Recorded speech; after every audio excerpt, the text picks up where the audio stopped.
Բարև ձեզ, Սարվա թեման է իմ այսօրվա հյուրը ժողովրդավարության եւ անվտանգության հարցերի հայկական կենտրոնի ղեկավար Արնոլդ Բլեյանն է։ Բարև ձեզ, պարոն Բլեյան։ Պարոն Բլեյան, Հայաստանը կարծես թե հայտնվել է միջազգային եւ տարածաշրջանային ուժերի ուշադրության կենտրոնում, նախ տարբեր մակարդակի այցեր տեղի ունեցան եւ տեղի ունենում այս ընթացքում ժամանեց Երևան Ռուսաստանի արտաքին գործերի նախարարը, այսօր Երևանում է Ֆրանսիայի արտաքին գործերի նախարարը, զուգահեռ Երևան այսօրին եկավ եւ գնաց Իրանի պաշտպանության ոլորտի բարձրաստիճան պաշտոնյան, Սլովակիայի վարչապետն է Հայաստանում ինչ ենք հայտնվել միջազգային եւ տարածաշրջանային ուժերի ուշադրության կենտրոնում ըստ ձեզ։ Ես նաև կավելացնեմ, որ այստեղ է նաև Қырғызստանի խորհրդարանի ղեկավարը, որը նույնպես կարևոր եմ համարում։ Գիտեք, Հայաստանն ու Ադրբեջանը հետզհետե ավելի են մոտենում խաղաղության համաձայնագրի ստորագրման շուրջ, բուն ստորագրությանն անցնելու շուրջ համաձայնությանը եւ հետեւաբար դա բացելու է նոր հեռանկարներ։ Մենք հասկանում ենք, որ 21-րդ դարը առավել եւս այս տարիներ շարունակ եկող տարիների ընթացքում շատ կարևոր է լինելու լոգիստիկ հարցերը ամբողջ աշխարհում եւ Հայաստանը դիտվում է այն միջանցիկ երկիրը, որի միջով անցնելու են տարբեր ուրեմն ճանապարհներ, միջանցքներ, ոչ թե միջանցք Զանգեզուրյան միջանցք տրամաբանությամբ, այլ միջանցք իրավական միջազգային իրավունքի նորմերի շուրջ տրամաբանությամբ եւ հետեւաբար բնական է որ իրենք յուրաքանչյուրը գալիս եւ փորձում է գտնել այն ընդհանուր եզրերը, որոնք կարող են առաջ տանել իրենց շահերը։ Մի բան է, որ ամեն մի երկրի ներկայացուցիչ գալով Հայաստան ոչ բոլորի հետ են, որ Հայաստանն ունի ընդհանուր շահեր։ Օրինակ դուք մատնշեցիք Ռուսաստանի Դաշնության արտաքին գործերի նախարարի այցը։ Մենք Ռուսաստանի Դաշնության հետ չունենք որևէ շահ ընդհանրապես։ Հակառակը մեր շահերը հակոտնյա են, մեր շահերը հակադիր են եւ չեն համապատասխանում ոչ մի կետով, այսինքն ոչ արժեքների շուրջ մենք ունենք Փառք Աստծո ընդհանուր շահեր, ոչ նպատակների շուրջ, ոչ թարապես տեսլականի շուրջ եւ հետեւաբար Ռուսաստանի Դաշնության այցի նախարարի արտաքին գործերի նախարարի այցի նպատակը արդեն այլ բնույթ էր կրում։ Ֆրանսիայի արտաքին գործերի նախարարի այցը լրիվ այլ բնույթ է կրում։ Մենք եւ վստահ եմ մեզ դիտորդները եւ ունկնդիրները կհամաձայնեն, որ Ֆրանսիան առնվազն 2020 թվականի հենց Արցախյան պատերազմի տարիներից ի վեր Արցախյան պատերազմի շուրջ առաջին երկիրն էր, գուցե եւ նույնիսկ միակ երկիրը, որը հենց կոնկրետ դիպուկ ուրեմն հայտարարություններով է հանդես եկել, օժանդակել Հայաստանին, հետո իհարկե արդեն երբ պատերազմական գործողություններ, այսպես ասած, սկսում են տեղափոխվել հայկական տարածք, Հայաստանի Հանրապետության տարածք, արդեն Միացյալ Նահանգները գործուն աջակցություն ունեցան, Իրանն իր գործուն աջակցություն ունեցավ, Եվրոպական միությունն արդեն իր միասնական ներուժով իր գործուն աջակցություն ունեցավ, բայց Ֆրանսիան այն միակ երկիրն էր, որը հենց 2020-ի պատերազմից սկսած իր աջակցություններ հայտնել Հայաստանին։ Պարոն Բլեյան, տեսեք, դուք ասացիք, որ կարծես թե մոտենում է ստորագրման պահը կամ հասունացել է այդ պահը, Փաշինյանը այսօր հայտարարել է կրկին, որ հայ-ադրբեջանական խնդիրների միակ լուծման բանաձևը խաղաղության պայմանագրի կամ համաձայնագրի ստորագրումն է, մինչ այս Ալբանիայում հանդիպել էին կարճ, շփվել էին Ալիևը եւ Փաշինյանը, հայկական կողմից այդ շփումը դրական էին գնահատել, արդյունավետ էին գնահատել, բայց Բաքվից, այդ շփումից հետո Բաքվից կրկին պահանջներ հնչեցվեցին, այսպես ասենք, իրենց ոչի մեջ, ինչն է հույս տալիս, որ ստորագրությունը այդ փաստաթղթի մոտ է կամ հասունացել է։ Իրենք երբեք եկ չեն կանգնելու իրենց պահանջներից, իրենք շարունակեն այդ վերբալ պահանջները, որոնք տեղ չունեն 17 կետերի մեջ, բայց դա չի նշանակում, որ դա իրենց կարող է հետ պահել եւ չգնալ խաղաղության համաձայնագրի ստորագրմանը։ Ի վերջո առաջում էլ մենք տեսել ենք, երբ նրանք պահանջներ են դրել, բայց հետո գնացել են զիջումների եւ դիցուկ օրինակ Գերանցի հատվածում մենք կարողացան գալ համաձայնության եւ դելիմիտացիա եւ դեմարկացիայի գործընթաց սկսել, ավարտել։ Հետո մենք ունեցանք արդեն միջպետական համաձայնագիրը, թե ինչպես պետք է կատարվի դելիմիտացիաների դեմարկացիան, որին իրենք դեմ էին արտահայտվում, պահանջներ են ներկայացնում, հետո իրենք սառեցրեցին իրենց պահանջը։ Այս պահին նույնպես իրենք իրենց պահանջները առաջ են տանում, դա մի պահանջ է, որը անիրագործելի է։ Մենք չենք կարող պատկերացնել, որ Հայաստանի Հանրապետությունում կարող է փոխվել սահմանադրություն, եթե մենք իմանանք, որ այդ սահմանադրության փոփոխության պահանջը պարտադրված է Ադրբեջանի նախագահի կողմից։ Հետևաբար, եթե նա ազնիվ լիներ եւ իրապես իրեն մտահոգեին որոշ դրույթները, որոնք տեղ են գտել կամ կոնկրետ դրույթ, որը տեղ է գտել մեր սահմանադրության նախաբանում, ապա նա ամենակիչը կխոսել դրանից, հասկանալով, որ որքան նա խոսում է, այդքան դրա փոփոխության իրականությունը կամ իր փոփոխության արդեն թղթավորված իրագործումը ավելի անհնար է դառնում։ Հետևաբար, բայց ներքին լսարանի համար իրենք պետք է շարունակեն իրենց պահանջներն առաջ տանել, դա նաև ցուցադրում է իր համերաշխությունը Ռուսաստանի հետ, որովհետև մենք պետք է հասկանանք, որ միգուցե Ադրբեջանից շատ այդ խաղաղության համաձայնագրին դեմ է Ռուսաստանի Դաշնությունը, որովհետև խաղաղություն Ադրբեջանի հետ դա նշանակում է բաց սահման Թուրքիայի հետ, ի վերջո։ Բաց սահման Թուրքիայի հետ, ի վերջո, նշանակում է ռուս սահմանապահների դուրսբերում հայ-թուրքական սահմանից։ Հայ-թուրքական սահմանից սահմանապահների դուրսբերում, ի վերջո, կհանգեցնի նաև հայ-իրանական սահմանից։ Կամ միգուցե հայ-իրանականից նույնիսկ ավելի շուտ է մեզ պետք ռուս սահմանապահներին ուղեկցել իրենց այնտեղ, որտեղից իրենք եկել են։ Եվ դա նշանակում է, որ դա խոսում է իրենց շահերի դեմ, որովհետև դրանով նվազում է ռուսական ներկայությունը տարածաշրջանում։ Եվ բնականաբար իրենք պետք է դրան դեմ լինեն։ Եվ բնականաբար իրենք պետք է հնարավորինս փորձեն ազդել Ադրբեջանի վրա, որպեսզի Ադրբեջանը չգնա խաղաղության համաձայնագրի ստորագրմանը։ Իսկ մենք տեսնում ենք, որ Ադրբեջանը երբեմն ժամանակ առ ժամանակ մեկ սիրաշահում է Ռուսաստանին, մեկ քայլերի է գնում, որոնք դեմ են Ռուսաստանին, բոլորին վերջերս գիտեք Դուգինը, որը այդ եվրասիականացման գաղափարախոսության, այն նույնիսկ արդեն դուգինիզմի անվանվում, կնքահայրն է, հիմնադիրն է եւ որը տեղ է գտել հենց Պուտինյան այդ գաղափարախոսության եւ իրենց գործունեության, թերապես Կրեմլի գործունեության հիմքում խոսում են Դուգինը խոսում էր, որ 25 թվականին արդեն նա խոսում է, որ Ադրբեջանը շեղվում է պայմանավորվածություններից, որոնք ունեին իրենք Պուտինի եւ Իլհամ Ալիևի միջև, իսկ 21 թվականին նույն Դուգինը խոսում էր, որ ժամանակն է Ադրբեջանն անդամակցի ԵԱՏՄ-ին եւ ՀԱՊԿ-ին, որովհետեւ Ռուսաստանն իր կողմից արդեն իր կողմից պահանջվածն արել է եւ Ղարաբաղն ազատագրված է Իլհամ Ալիևի կողմից ի շնորհիվ Ռուսաստանի։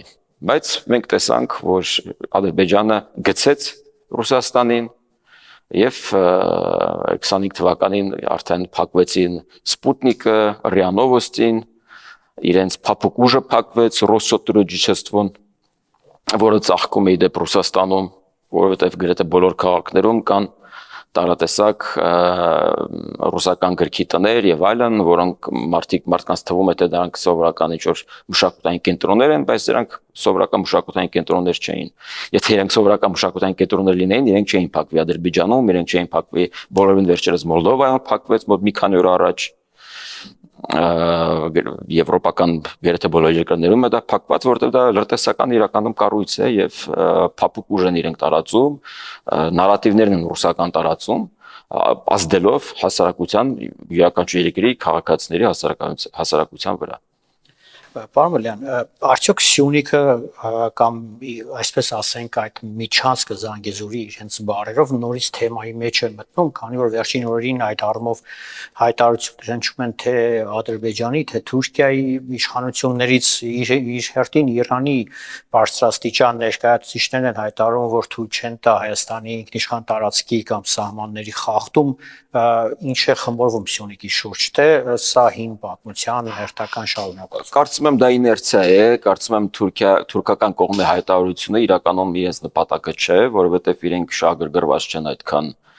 Եթե լինի լավ է, բայց եթե չլինի, ապա պետք չի կենտրոնանալ եւ դա պատրվակ դարձնել, որպեսզի չբացվի հայ-թուրքական սահմանը, չբացվի հայ-ադրբեջանական սահմանը, որովհետև իրենք նաեւ խոսել են այս միջին միջանցքից, իսկ միջին միջանցքի շահառուներից մեկն են իրենք։ միջինասիական էներգակիրները իրենք պետք է Ադրբեջանով, Հայաստանով, գուցե Վրաստանով կամ մի մասը Վրաստանով, մյուս մասը Թուրքիայով արդեն գնան դեպի Եվրոպա, այսինքն այստեղ շատ լուրջ լոգիստիկ հնարավորություններ կան, նույնը վերաբերվում է Պարսից ծոց Սևծով տրանսպորտային միջանցքին, որը արդեն Հնդկաստանով, Իրանով, Հայաստանով, հետո Վրաստանով, Բուլղարիա եւ այսպես շարունակ, գիտեք որ Չինաստանն է հետաքրքրված եւ իրենք բոլորին վերջերս խոսել են խաղաղության խաչմերուկից, իրենց մեկ գոտուց եւ կա այդ Զանգեզուրյան միջանցքը, որը նույն ռուսական պատկերացրած հյուսիս-հարավն է, որը մեր մոտ այլընկալում ունի, բայց իրականում այդ հյուսիս-հարավը հենց այդ Զանգեզուրյան միջանցքն է, որը նշանակում է, որ Հայաստանը կտրվում Իրանից, այսինքն այդ Պարսից ծոց Սևծով տնտեսական միջանցքը փակվում է, անհնար է դառնում, որովհետև սահմանն է կորում, մենք ընդհանրապես կորցնում ենք տիրապետությունը եւ այն բոլոր Հայաստանը հետո Հայաստանի որևէ շահ այդ միջանցքից չի լինում, որովհետև եթե դա իրենց պատկերացրած տրանսպորտային միջանցքն է, դա նշանակում է, որ Հայաստանը որևէ մաքսատուրք չի գանձելու, թարապես որևէ վերահսկողություն չի լինելու։ Եվ այստեղ ամենամեծ խնդիրը։ Իհարկե դրանում հետաքրքրված է Ադրբեջանը, որովհետև նա շարունակաբար ցանկանում է, որպեսզի Հայաստանը մնա բլոկադայում, բայց եւ դա է հիմնական խնդիրը, խոսում են Թուրանից եւ այլն, ես այդքան իհարկե միգուցե կա այնտեղ վտանգ, բայց ես այդքան շատ լուրջ չեմ վերաբերվում դրան, որովհետև այնտեղ շատը ոչ թե Թուրանի գաղափարախոսությունն է, այլ Հայաստանի բլոկադայի մեջ պահելու գաղափարախոսությունն է, որովհետեւ Հայաստանը փող չաշխատի, որովհետեւ Հայաստանը չդառնա տարանցիկ երկիր։ Սա է հիմնական պատճառը, որ իրանք առաջ են տանում Զանգեզուրյան միջանցք։ Թե չէ իրանք Իրանով էլ գնում են Նախիջևան հետ են գալիս։ Որն է խնդիրը։ Այս իրադարձությունների ֆոնին եւս մեկ հետաքրքիր հանդիպում տեղի ունեցավ Թուրքիայի եւ Ռուսաստանի արտաքին գործերի նախարարներն են հանդիպել, քննարկել են իրավիճակը Հարավային Կովկասում ու հասկանալի է որ առաջին հերթին քննարկել են երևի բնականաբար մեր հարցը առանց մեզ սա ինչ ռիսկեր է պարունակում նախ ինչ են քննարկում ինչ է հնարավոր որ քննարկել են այսպես ասենք կուլիսներում Իդեպ ես միշտ ուշադրություն եմ դարձնում թե ինչ բառամթերք են օգտագործում պաշտոնական ռուսական հաղորդագրությունները եւ եթե իրենք առաջ միշտ օգտագործում են Հարավային Կովկաս արտահայտությունը, ապա այժմ իրենք օգտագործեցին Անդրկովկաս, Զակավկազիա տերմինը, այսինքն իրենք նույնիսկ նվազեցրեցին այս տարածաշրջանի քաղաքական մակարդակը, որովհետեւ Անդրկովկասը դա լրիվ այլ պատկերացում ունի։ Մենք դեմ ենք թե Անդրկովկասին, թե նույնիսկ Հարավային Կովկասին, մենք համարում ենք, որ Հայաստանն եւ Վրաստանը հարավ-արևելյան Եվրոպա են։ Ընդ որում, երբ Վրաստանի շնորհվում էր անդամակցության տեխնացուի կարգավիճակը հենց այդպես էր փաստաթղթերում գրված էր Արևելյան Եվրոպա, Վրաստան 3+3 ձևաչափը կարծում եմ գնալով իրեն սպառում է մենք այնտեղ ենք հիմնականում որպեսզի մեր կոմունիկացիան պահենք Իրանի եւ Թուրքիայի հետ որովհետեւ դա լրացուցիչ հնարավորություն է նամանավանդ թուրք պաշտոնյաների հետ ուղիղ խոսելու, ուղիղ քննարկելու եւ դա նաեւ հնարավորություն է, որ եթե ինչ-որ միտեղ քննարկվում է Հայաստանի մասին, ապա մենք այնտեղ լինենք։ Բայց մենք նաեւ չպետք է մոռանանք, որ ի սկզբանե մենք որդեգրել ենք մի քաղաքականություն, որ այնտեղ չեն քննարկվելու որևէ թեմաներ, որոնք արդեն իսկ այլ ձևաչափով քննարկվում են։ Այսինքն եթե քննարկվում է լոգիստիկա, ապա մենք չենք կարող քննարկել 3+3 ձևաչափում, որտեղ մենք Ադրբեջանի հետ արդեն պայմանավորվել ենք, որ մենք առանձին երկկողմ ձևաչափով դա քննարկելու ենք։ Եվ մնացած բոլոր հարցերը, բայց հիմնական շահառունը իհարկե Հայաստանից, գուցե նաև Վրաստանից բացի, որը դե ֆակտո չի մասնակցում, բայց դե յուրե իրենց դերոշը միշտ այնտեղ տեղադրում են, մնացած բոլոր երկրները շահագրգռված են, որպեսզի Միգուցե այս բանը մենք կարող ենք ասել որոշ բացառությամբ Իրանի, որովհետև Իրանը գիտեք շատ է հետաքրքրված, որպեսզի իր հարաբերությունները թարմացնի Եվրոպական միության հետ եւ իր հարաբերությունները կարգավորի Միացյալ Նահանգների հետ, որովհետև Իրանի տնտեսությունն այնքան վատ վիճակում է, որ շարունակել մնալ այս սանկցիաների տակ, հղի է այնտեղ հեղափոխությամբ։ Եվ Դոնալդ Թրամփի նախագահությունը Միացյալ Նահանգներում դա եւ սպառնալիք է Իրանի համար եւ հնարավորություն Իրանի համար, որովհետեւ օրինակ Բայդենի վարչակազմի օրոք իրենք չկարողացան վերակենդանացնել այն, ինչ նույն դեմոկրատների հետ Օբամայի ժամանակ իրենք ստորագրեցին միջուկային գործարքը, որ հետո Դոնալդ Թրամփը իր թեթև ձեռքով չեղարկեց։ Բայց այս պայմանությամբ մենք տեսնում ենք, որ Դոնալդ Թրամփի հետ շատ լուրջ համագործակցում են եւ հնարավոր է, որ այնտեղ առաջընթաց լինի ի հեճուկս դեպի Իսրայելի կամքի։ Դա էլ է տարօրինակ, դա էլ է անսպասելի, որովհետեւ մեզ միշտ թվում էր, թե Դոնալդ Թրամփը ինչ անելու է միայն հօգուտ Իսրայելի, բայց մենք տեսնում ենք այնտեղ նույնպես տարաձայնություններ, բայց վերադառնալով ձեր բուն հարցին, պետք է ասել, որ այդ 3+3 ձևաչափը ի սկզբանե հիմնադրվել էր միայն այն բանի համար, որպեսզի մնացած բոլոր խաղացողները մուտք չունենան տարածաշրջան։ Առաջին հերթին իհարկե արևմուտքը, բնականաբար Չինաստանը չէ կամ արաբական աշխարհը չէ։ Պարոն Բլեյան, այս արտաքին իրադարձությունների ակտիվացման ֆոնին Հայաստանում ակտիվություն է ցույց տալիս ներքաղաքական կյանքը, նախ երկու նախկին նախագահները մի կողմից միմյանց հետ, այսպես ասենք, գզվրտոցի մեջ են, մյուս կողմից քննադատում են իշխանություններին, ակտիվացել է Սրբազանը, Բագրատ Գալստանյանը, ինչ են ուզում ներքաղաքական ճամբարում դասավորվածները։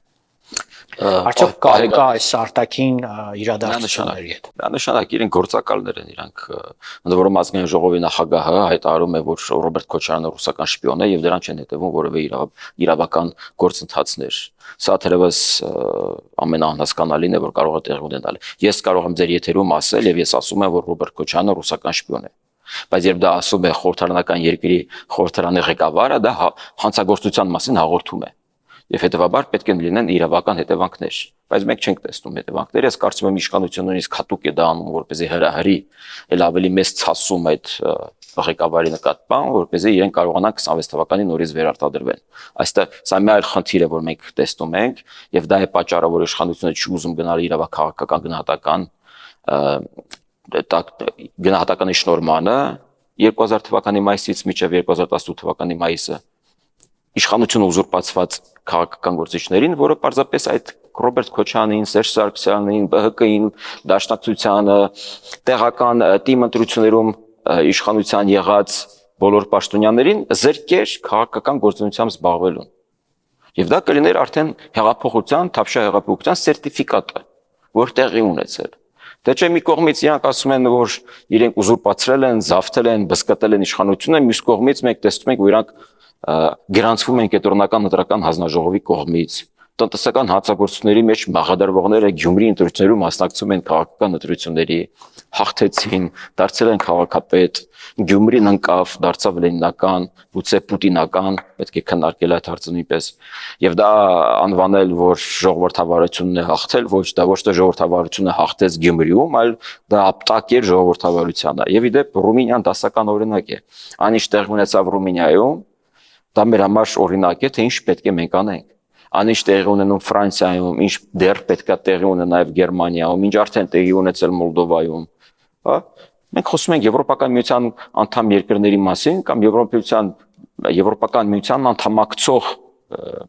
շուտով անդամակցող երկրի մասին։ Եվ մենք չենք լսել, որ եվրոպական կառույցից, որ Գերմանիան, Ֆրանսիան, Ռումինիան կամ Մոլդովան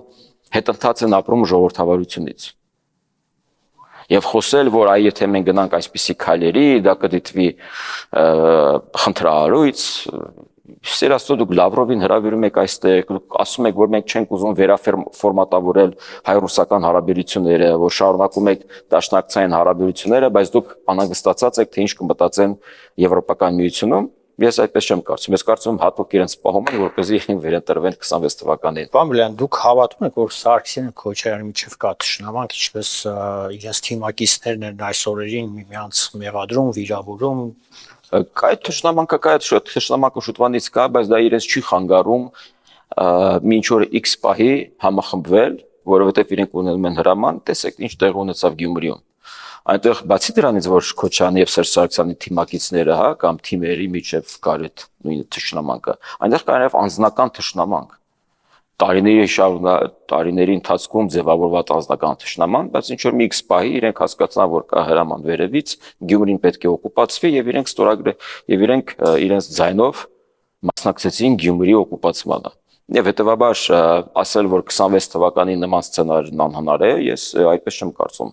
Իրենք բոլորն էլ եւ Դաշնակցությունը եւ ԲՀԿ-ն եւ մնացած այդ բոլոր ԲՀԿ-ից առանձնացված կուսակցությունների անունները չեմ հիշում, բայց այդ մնացած բոլորը ովքեր որ կմասնակցեն, իրենք բոլորն էլ պատրաստ են համախմբվել հանուն ինչ-որ մի լիդերի, ով ենթադրենք ամենաշատ ձայնը հավաքած կլինի։ Ես չեմ բացառում, որ նույնիսկ իրենք միասնական դաշինքով հանդես կգան։ Միգուցե այս բան իրենք օրինակ կարծիք կա, որ նույն հանրապետական կուսակցությունը իդեմը Սերժ Սարգսյանի փորձում է հնարավորինս շատ քննադատելով Քոչարյանին իր էլեկտորատն առանձնացնել Ռոբերտ Քոչարյանից, որտեղ այստեղ էլ մի քիչ դժվար է պատկերացնել, թե որն է իրենց տարբերությունը։ Միգուցե մենք կարող ենք ասել, որ Սերժ Սարգսյանը ավելի պակաս վատն է, քան Ռոբերտ Քոչարյանը, ես կհամաձայնեմ այդտեղ, բայց իրենք փորձում են իրենց այդ տարանջատման, բացի դրանից դա քաղաքական դիսկուրս է ստեղծում, դա թույլ է տալիս իրենց մնալ քաղաքական ասպարեզում, իրենք պետք է ինչ-որ մի բանից խոսեն եւ այստեղ է խնդիրը, որովհետեւ Եվրաքվեի նախագծի ժամանակ, երբ մենք նախաձեռնել ենք ստորագրահավաք, այդ մի քանի ամսվա ընթացքում մի նոր միջավայր էր տիրում քաղաքական դաշտում, երբ նույնիսկ այդ նախկինները խոսում են ապագայից։ Եվ մեր նպատակն է, որ մենք ի վերջո գանք ինչ-որ մի կետի, երբ մենք ոչ թե սկսենք նորից փորփրել անցյալը, թե ով է հողատու, ով է կոռումպացված, իսկ ասո քաղաքացիները բոլորը գիտեն, թե ով է շպիոն, ով շպիոն չէ, ով է հանձնելով, ինչքան է հանձնելով, ինչքան է կերել եւ այլն, մենք ուզում ենք հասկանալ, թե ուր է գնում Հայաստանը, որն է իր տեսլականը, որն է իր ապագան, ինչպես ենք մենք համակերպվելու մեր հարևանների հետ, ինչ է դա մեզ տալու, երբ մենք դառնալու Եվրամիության անդամ, երբ պետք է մենք թոթափենք ռուսական լուծը մեր վրայից։ Պարոն Բլեյան, այս ընթացքում նաև impeachment-ի գործընթաց է սկսվել, դուք իրատեսական համարում եք, թե սա բեմականացում է քաղաքական։ Բեմականացում է հերթական փորձ, ինչ որ 3 հոգի, երկուսը ԿՊ-ից դուրս եկած, մեկ ուրիշի հետ, էլի ԿՊ-ական նախկին, այսպես ասած, ոչ թե ԿՊ-ական, այլ ԿՊ-ի դաշնակից երբեմնի համախմբվել են, իրար հետ ինչ-որ բաներ են անում, խոսում են նույնիսկ ՀՀԿ-ն ՀԱԿ-ի հետ են նույնիսկ համագործակցում, հնարավոր է նմանատիպ ինչ-որ դաշինք լինի, դեռ երկար խմորումներ կլինեն այն զարգացումները, թե ինչ տեղի կունենան Ուկրաինայում, պրոյեկտվելու են նաև այստեղ, ոչ թե պրոյեկտվելու են, այլ իրազեկությունն են ունենալու նաև այստեղ, որովհետև լրիվ կախված է ռուսական քաղաքականությունից։ Եվ եթե թուլացավ Ռուսաստանը, կթուլանան նաև իրենց գործակալներն այստեղ եւ հակառակը, եթե Ռուսաստանը ել ավելի ագրեսիվացավ, ել ավելի կագրեսիվացնի իր 5-րդ շարասյունը, այսինքն իր գործակալական ցանցը Հայաստանում, իր վազիր-վեզիրներին տեղի եւ իրենք ավելի լկտիկ կդառնան, ավելի հանդուգն կդառնան։ Այստեղ ես հարցեր ունեմ նորից իշխանությանը, թե ինչու ենք մենք հեղափոխությունից 7 տարի անց խոսում նախկիններից։ Ինչու նախկինները չեն մնացել նախկինում։ Իհարկե ես դրա պատասխանը ունեմ, որովհետեւ իրենց շատ հեշտ կլինի 26 թվականին մրցակցել նախկինների հետ, ովքեր իրենց բեռնախցիկում լիքը իրեր ունեն, որոնք իրենք չգիտեն թե ինչպես այդ իրերից ձերբազատվեն։ Փողոցային պայքար հնարավոր է վերսկսվի այս ընթացքում, քանի որ թե օրեր են տակացե, թե նաև տրամադրություններ են դիմադիրների։ Միակ տխուր իրավիճակը կլինի, որ կփակվեն ինչ-ինչ փողոցներ, միգուցե նորից Ֆրանսիայի հրապարակը օկուպացվի, երթևեկությունը խափանվի, հա։ Դա է խնդիրը, թե չէ ինչ որ լուրջ քաղաքական հետևանքներ կամ ես չեմ պատկերացնում։ Իհարկե մենք չենք կարող իմանալ, թե ինչ զարգացումներ կարող են տեղ ունենալ հայ-ադրբեջանական հարաբերությունների կտվածքով։ Ի վերջո ինչ են խոսելու Ֆիդանն ու կամ ինչ են խոսել Ֆիդանն ու Լավրովը այսօր կամ Պուտինը, հասկանում եք, կարող են լինել կուլիսային պայմանավորվածություններ, կարող են լինել վտանգավոր իրավիճակ հայ-ադրբեջանական սահմանին, քիչ է հավանականությունը, որ կլինեն լուրջ պոռթկումներ, հնարավոր են լինել ինչ-որ լոկալ բախումներ, որոնք միգուցե հնարավորություն կտան այս ընդդիմության, այսպես կոչված ընդդիմությանը, որպեսզի լեզու ունենան, ավելի մեծ լեզու ունենան եւ հարձակվեն իշխանության վրա, բայց դա իշխանության խնդիրն է, ես պետականության համար այնտեղ վտանգ չեմ տեսնում, էլի նայած թե որքան մեծ կլինի այդ բռնկումը, բայց ես պետականության համար վտանգ եմ տեսնում, որ 26 թվականին իրենք մասնակցելու են քաղաքական ընտրությունների, խորհրդարանական ընտրությունների։ Իսկ թե ինչպես են տակից դուրս գալու այս ամառվա ընթացքում իշխանությունը, դա իշխանության խնդիրն է։ Իրենք մի քանի լսումների արդյունքում կարող են հանդես գալ եւ օրինագիծ մշակել, իրավաքաղաքական գնահատական տալ, այդ բոլոր միգուցե բացի Բագրատ Սրբազանից մնացած բոլորը կհայտնվեն լուսանցքում, իրավունք չեն ունենա քաղաքական հայտ ներկայացնեն, իսեր աստծո Ֆրանսիա ամենամեծ ընդդիմադիր գործիչը Մարիա Լեպենը, երբ մեղադրվեց տնտեսական եւ դատարանի օրինական վճիռ մտավ տնտեսական հանցագործության մասին, դրույթը նա 5 տարով զրկվեց քաղաքական գործունեությամբ զբաղվել։ Ինչ Ֆրանսիան դադարեց լինել դեմոկրատական, հակառակը, իրենք գործում են պաշտպանել իրենց դեմոկրատիան։ Գիտեք, ժողովրդավարությունը դա կոնստանտ ինչ-որ մի երևույթ չէ, որ նույնիսկ Միացյալ Նահանգները դա ցուցադրեցին, որ դու միշտ պետք է պայքարես ժողովրդավարության համար։ Եվ թողնել ինքնահուսի, եւ թողնել, որ նորից ինչպես 21 թվականին Հայաստանի Հանրապետության քաղաքացին իր քվեով փրկեց պետականությունն ու ժողովրդավարությունը Հայաստանում, նորից ապավինել Հայաստանի Հանրապետության քաղաքացիների վրա, որպեսզի իրենք նորից գնան 26 թվականին եւ փրկեն եւ իրենք էլ օգտվեն այդ փրկությունից։ Ես դա անկեղծ եւ ազնիվ չեմ համարում։ Շնորհակալություն։ Սա օրվա թեման էր զրուցակիցս ժողովրդավարության եւ անվտանգության հարցերի հայկական կենտրոնի ղեկավար Արնոլդ Բլեյանն էր, կհանդիպենք առայժմ։